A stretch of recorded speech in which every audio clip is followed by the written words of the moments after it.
Hello everyone, good morning. মোটামুটি রাত থেকে জাগা বলতে পারো। ভোরবেলা গাড়ি ছেড়ে দিয়েছে বলতে ছোটো হাতি হাতি করে।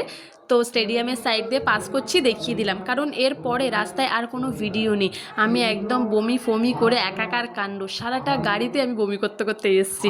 তারপর আমাদের গন্তব্যস্থানে চলে এসেছি। আমাদের গ্রামের বাড়ির যে নৌকার ঘাট, সেখানে নেমে পড়েছি। সেখানে নেমে মালপত্র নামানো হচ্ছে।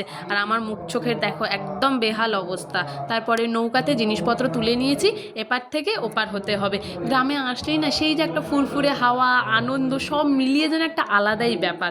তো যাই হোক, এপার থেকে ওপার পার হয়ে গেলাম। তারপরে ভ্যানে উঠে চলে এলাম বাড়িতে।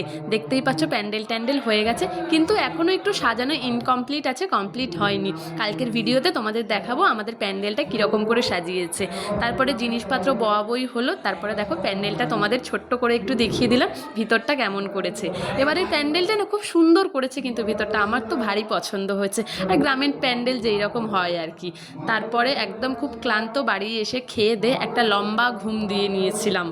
বাড়িতে মোটামুটি অনেক আত্মীয়রা আসা শুরু করে দিয়েছে। আর ঘুম থেকে উঠে রাত্রিবেলা ফুল সাজানো হচ্ছিল।